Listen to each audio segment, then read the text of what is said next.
That paints the picture beautifully here at Oran Park. Just the huge crowd that's turned up to watch the final sprint round of the 99 Shell Championship Series as the cars roll up to the grid. This is it, the last championship sprint race of the year, and they will start in this order. Mark Skaife going for his first clean sweep. Lowndes, Bright, Tander, Radicic, and Ellery was Radicic in 5. McLean and Bow. That was a good battle in the previous race. Jason Bargwanna, the big performer, 28. Finished 9th. Amazing performance. Larry Perkins, Russell Ingall, and Dickie Johnson. Dick's final sprint race. Greg Murphy clawing his way back in 17th, but still a lot of work to do in this third one. So too for Crompton. We see Darren Pate back there in 22nd and Peter Dillman in 24. Nash, Smurden, Rodney Forbes, John Faulkner. He's missed the cut for this final heat. Mark Larkham, Mick Donoghue, Paul Wheel, and John Briggs. Well, he comes in.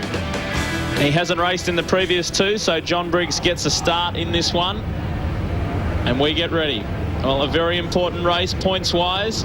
After the first two races, Tander has moved up into 5th in the championship. Get ready to go. The final sprint race of the year. Will Skaife make it 3? Away we go. Lowndes did get away to a good start, but Skaife has got the momentum on the inside. So too to Jason Bright, and look at Radicic. Radicic on the inside of Garth Tander. He's there. Bow tries to tuck across. Larry Perkins got away to a brilliant start too. Brighty, good start from him. Right up the inside, trying to split the mobile team once again. Stephen Ellery right up on the curves. Oh dear, Jason Bargwanna. Boggs and JB. Oh, JB managed to get back again.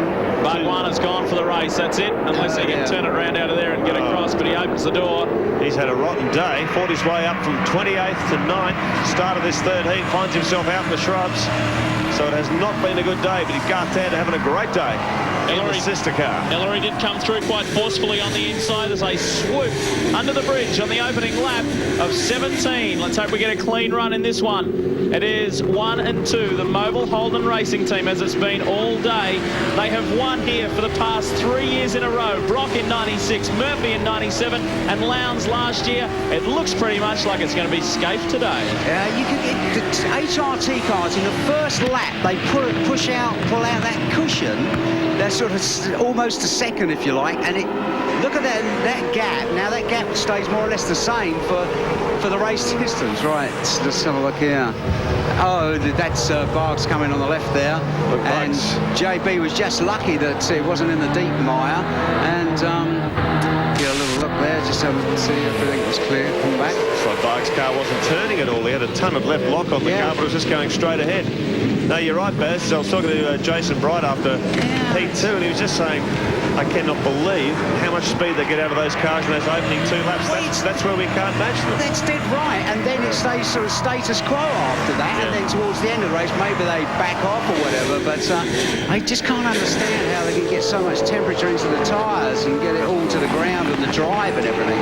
Well, they're very, very good at suspension, shock tuning. It really is a shock absorber championship these days. A lot of the freedoms that the teams were allowed in the past have been restricted, so a lot of energy, a lot of development time and money going into shock absorbers to make these tyres work, and obviously HRT are doing the best job of it at the moment. Keep your eye on Russell Ingall. He's well placed in 8th. He's right behind Stephen Ellery and Cameron McLean, and on the way forward. The Enforcer needs the championship points, and that little skirmish in the previous race didn't help him. We join him on board now, tearing down into the kink. As a quick look behind, he's got Stephen Richards in the Wins Racing Kmart Commodore right up. As we look at Stephen Ellery ahead, the 2 EL Falcons, the 2 guys who qualified so well, and Ellery taking a very defensive line, trying to keep Ingall at bay. Pretty tough to find a break in this line of traffic. All these cars, 20 cars covered by less than a second. You've got to wait for the guy in front to make the slightest boo-boo so he can get an advantage. Ingall's finding that now. He's going very quickly, but he's stuck in a long line of equally fast cars. Murphy further back has been quick to pounce too. He's made up 4 quick positions, 17 to 13. The problem is then you get up, as Mark's just set up behind Russell, who's behind Stephen Ellery, and then you're in like a traffic jam, and there's really very little way out of it. Craig Lowndes trying to get through on the inside of his teammate Mark Skaife. Now, for all the wins that Mark has had this season, he hasn't got a clean sweep yet. So today here at Oran Park, it looks good. And they have got quite a handy buffer over the Pertec Ford of Jason Bright. This is it's Emazides. Round and round we go. For the second time today. Whether he was helped around, it was a little bit difficult to see. So these guys doing it comfy. Wow, look at Peter that. Dillman. Wow. The Gatorade Commodore has climbed the tyre wall. And he's just, you can see him moving around in the cockpit there. That's what you call getting unloaded. Calling for That is a mate. Oh, what's Larry? medical assistance, so I hope Peter Dillman's okay. Oh, it's And Dick Johnson. DJ. Well, what a rotten way for this champion to finish his sprint racing career. Big damage to the Shell number 17 Ford. Talk about a tough race 3. It's happening everywhere. People are getting clobbered left, right and centre. So they are going off by the second. Look at that. That's had a wallop up the backside, one in the front. It's Safety car. As you would imagine, goes out. Third time today. Look at that. Dillman got his helmet off. Let's hope he's okay inside the Gatorade Commodore. He's given that wall a wall. Let's have a look at the Shell Helix replay. Oh, it's down there. That is in a super fast section of the track. Yeah, just as you come over the top there, it's sort of the left turn to go down the hill, and he's gone straight on. 180 kilometres an hour when they come over the dogleg there. You get out of shape or get off the track, you pay a big price, and there it is there, Peter Dillman. Fortunately, that tyre barrier and the sand trap doing its job of retarding that car before it reached the crowd. But boy, that was a close one. Well, we've seen the safety car come out in all 3 races today. It's been a pretty brutal day at Oran Park. And here's a replay of a separate incident. This is with Perkins. Oh, it's Larry. Well, couldn't really see why he went round there. But, yeah, this is the problem. Everybody's racing. They're right up one another's bottle, for want of a better word. And something goes wrong. Everybody stamps on the brakes, and they hit each other up the backside, left, right, and centre. That's the story behind the damage to Dick Johnson's car. Well, we'll be under safety car conditions until they can remove the Dillman Gatorade Commodore off the wall. There are your standings on the Shell Helix race score. Stay with us on your home of motorsport. There's plenty more right after this.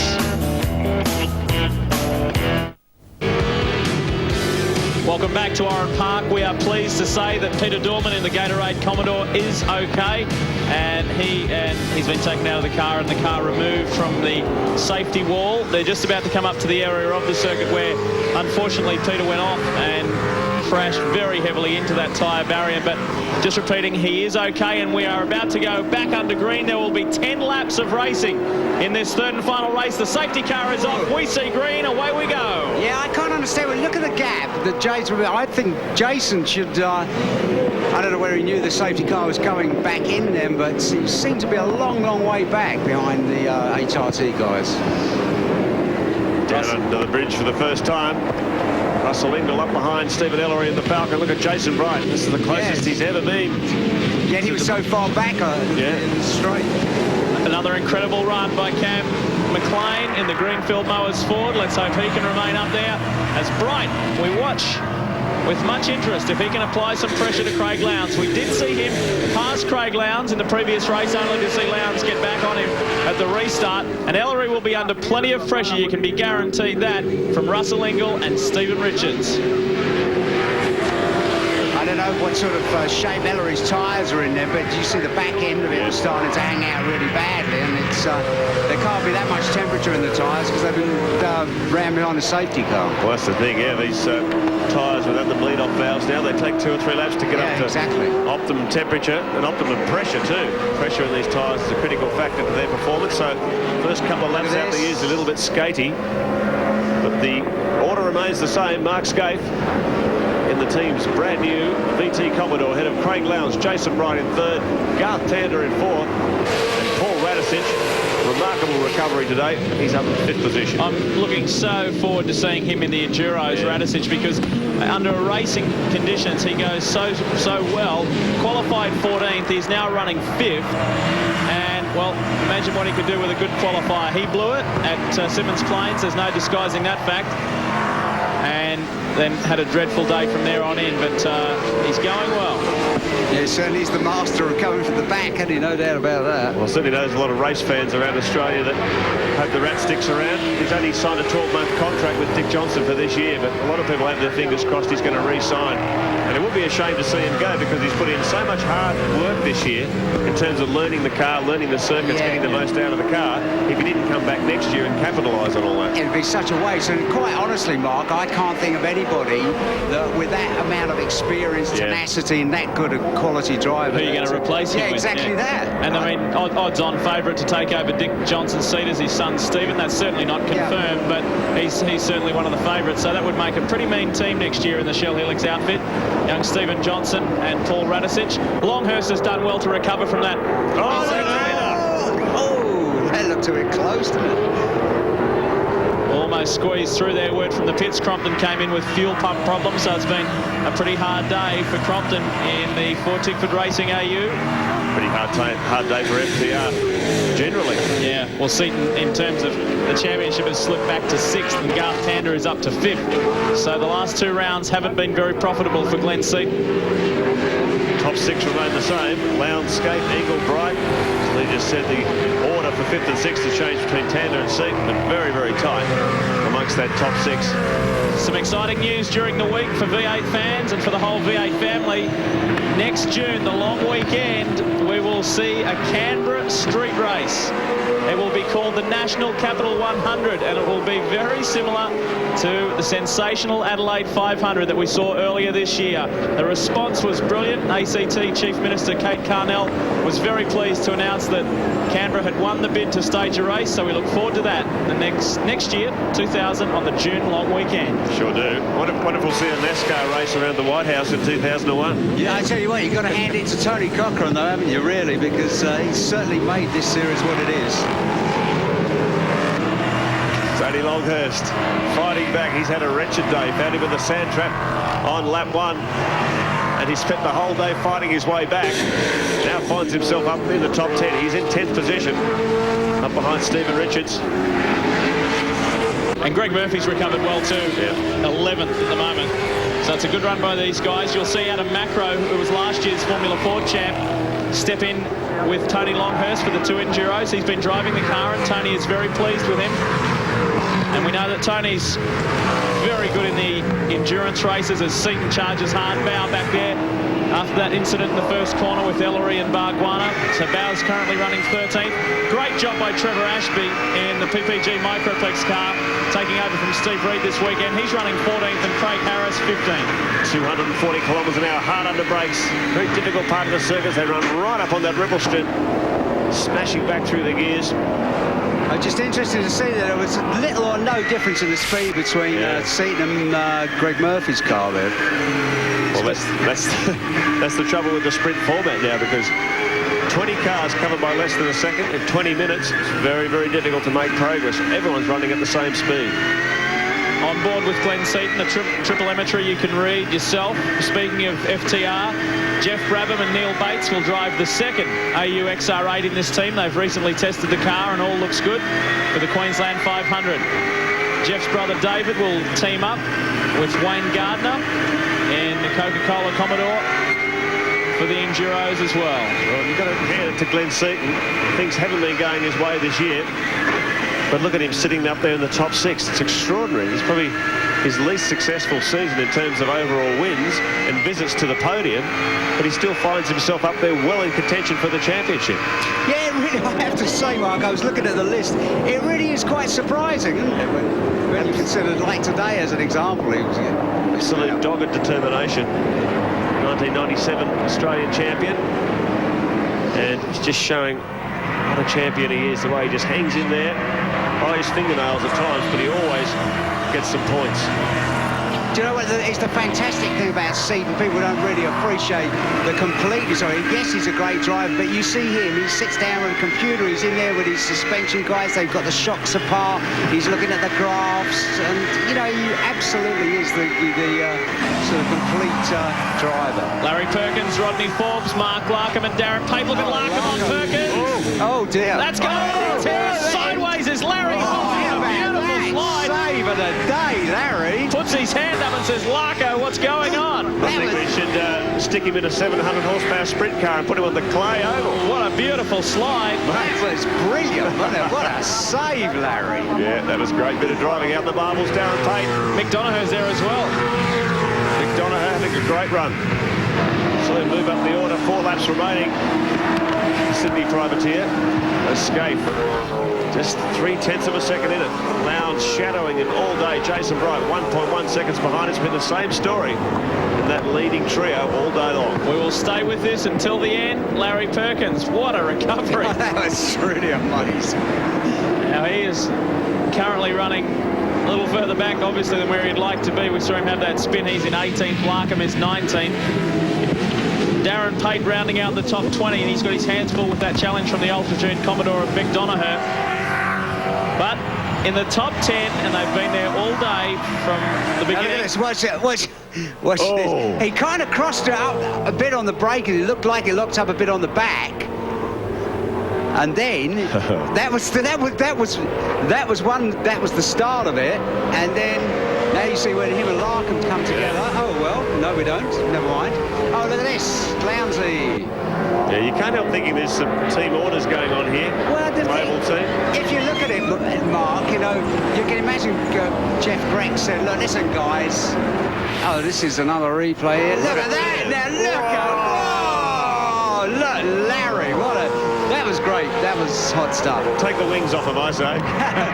Yes, with Jeff Gregg has told the guys, listen, whatever happened, don't take each other off. You know, there's no sort of team orders, but you can imagine if Craig shot the inside and T-boned Mark and they both went off, how silly would it be? Yeah, exactly. The score in terms of race wins after the last one was Scaife 11, Lowndes 10, and then you got the rest of them. Rodney Forbes, he's not giving into this fight though. Larkham.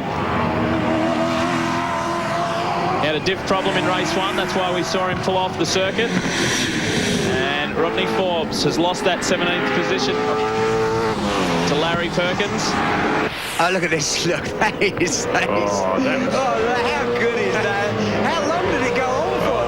That's rally driving. He's already got the hand up giving Larko a serve. 2 laps remaining in this third and final race here at Oran Park. And Larkham in the Mitre 10 Ford is finished. I thought he'd parked it. I saw that battle with Forbes and Perkins and Larkham was showing on the screen, but he's obviously dropped that. It's just beyond the bridge. Speaking of a battle, look at the 2 Mobil 1 Holden Racing Team cars.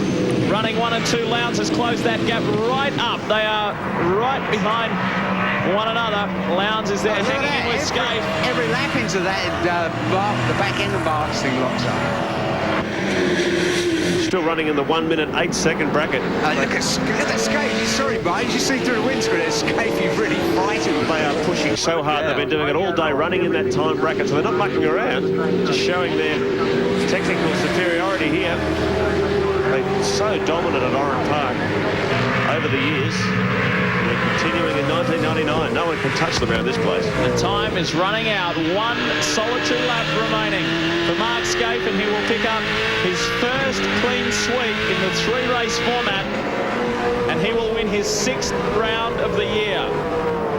A very strong performance in the number 2 Mobil 1 Holden Racing Team Commodore. Possibility down the nowhere near close enough. No, I think he's and you just couldn't risk it, could you?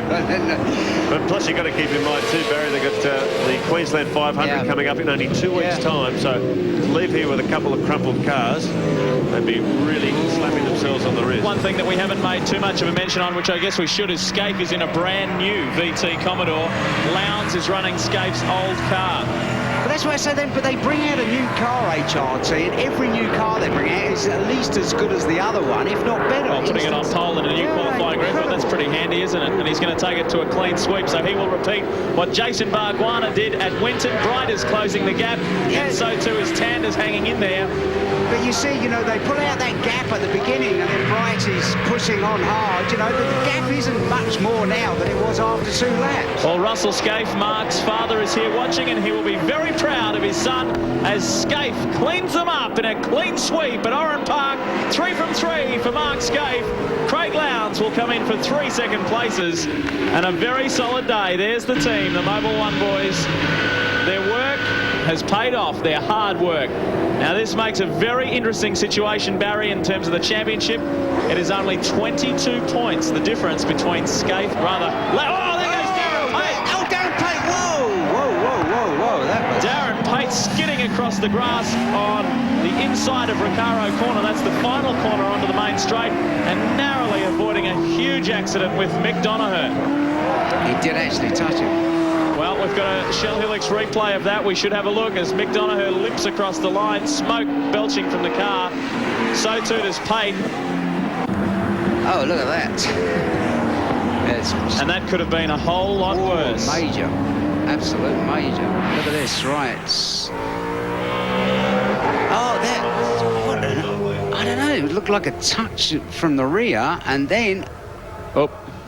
We'll bring you to a stop right there. How lucky was that? Yeah, incredible. We've got a different angle. Yeah, you see, right at the beginning, I don't know whether Patey got a touch from... Who's that? That's Mick Donoghue. No, yes, maybe got a touch. See, it's very, very close. Could have been a touch. Whatever the situation was, he's doing well over 150 kilometres an hour there. Gets sideways and the uphill... Oh, look at that. Spectacular. Slows it up nicely. Plenty of action there for the fans. There's Darren getting out of the car. That is the Terry Finnegan car. Pate behind the wheel. And here are the victorious two. A 1-2 result yet again for Mobil 1 Holden Racing Team. That sets the boys up beautifully for the 2 endurance races coming up. And that essentially wraps up the Shell Championship Series sprint side of things. The Enduros to come. There's your final placing. Stephen Ellery and Cameron McLean will make an exception there. Well done, guys. 6th and 7th in the third and final race. What an effort. The Wins Racing boys, they clawed their way back. So too did Longhurst. They remained with each other all day. Seaton in for 12th. It was a hard day for him. Trevor Ashby, a good job. Craig Harris, Paul Wheel. Larry Perkins did it tough at the back.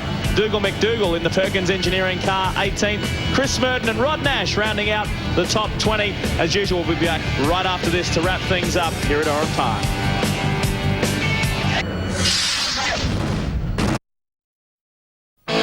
Very dominant over here over the last 4 years. In fact, the first clean sweep for Mark Scaife since we've run the 3-race format. Before we get to our top place finishes in the top 3, let's look at the top place privateer. And once again, it's Cameron McLean. Put your hands together.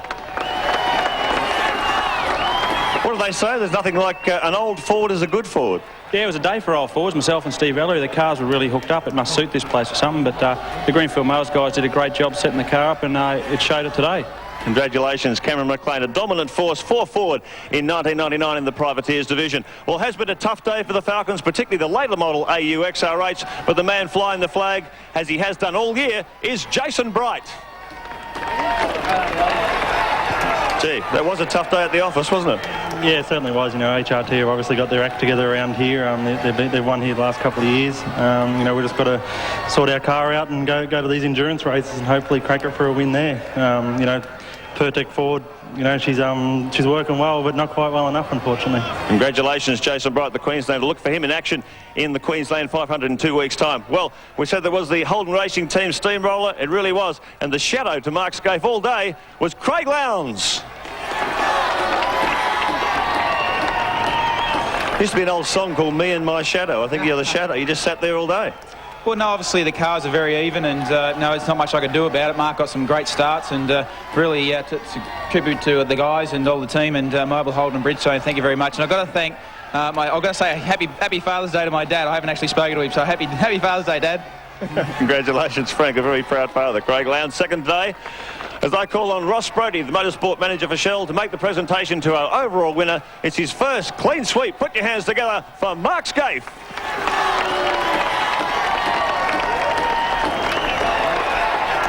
It's amazing when you think about it, isn't it? 2 times Australian Touring Car Champion, and you've never had a clean sweep. That's a remarkable day for you.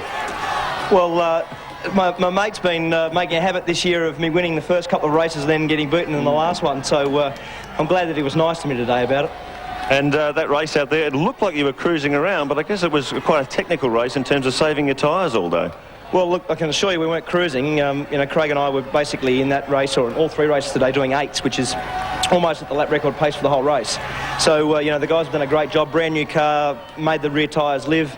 And certainly this one goes to the guys because, you know, you wheel a new one out and win first meeting is a pretty good effort. Very, very impressive. And, of course, that closes you right up in the points battle with Craig Lowndes. This one's going right down to the wire within the team. Well, look, certainly, you know, Craig and I are obviously very competitive, and so are the guys. We each want to win, but at the same time we want to win for the team, and we've got an each-way bet there now, so we'll see what happens now for the long-distance races. Congratulations, Mark Scaife, the big winner at Oran Park Raceway. The Mobil 1 Holden Racing team couldn't be in a stronger position at the moment in terms of points. 22 points the margin, and they stand tall at the top of the ladder. Russell Ingall was hurt in terms of the points today. Wasn't the best round for him, but he remains in third. Bright. The major change is Tander up into the top 5.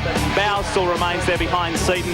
Murphy, Bargwanna and Longhurst, those positions remain the same. Well, a crowd in excess of 31,000 saw a very good final sprint round here at Oran Park. Mark Scaife, now that's his 6th round win, Barry, and he's only 1 away from the all-time record of Jim Richards and Alan Moffat, 7 in a season. They look good for the Enduros. Incredible. But the thing about the Enduros is, at one time, you know, you say, oh, well, you know, there's only 2 or 3 teams, you know, that you've really got to look at. Now, realistically, there's any one of 10 or 12 or 13 teams that could win. And don't forget, we're on the same tyres. So I think it's going to be fantastic. You know, the Queensland 500 and also Bathurst, it's got to be the best season ever, in my opinion. After Ellery and Radisic's run today, they look good. Well, there you go. I mean, it's, you know, you can't pick a winner out of it. I don't care how clever you are. Even you couldn't, Lee. Even my wife couldn't. See you in Queensland, huh? Absolutely. All right, there's plenty coming up on your home of motorsport. We start with it tonight, right after Sports Tonight, and that is the World Motorcycle Championship from Imola in Italy. Join myself, Barry, Billy and Daryl. We'll be bringing you that right after Sports Tonight, but check your local guides. The next episode of Trackside, it is the final episode of Trackside, and there is plenty of great action in the Superbikes and the Formula Fords, I can guarantee you. That's next Sunday between 3 and 5, and the next round of the Shell Championship Series, the first of the big Enduros for the end of the year, the Queensland 500 in 2 weeks' time, coming to you from Queensland at Willowbank, the 19th of September. Well, it's been a very enjoyable day here at Oran Park. On behalf of Barry Sheen and Mark Osler, I'm Lee Diffie. See you in Queensland.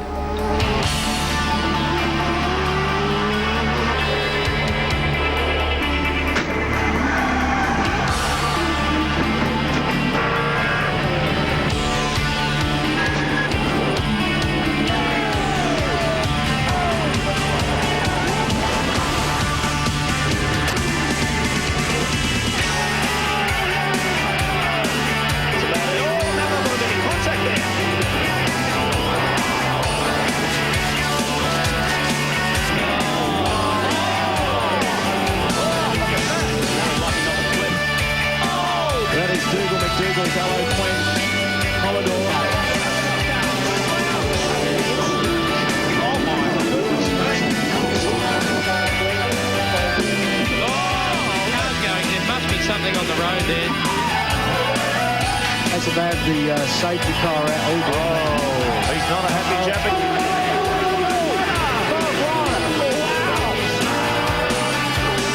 All riders are suffering the same fate.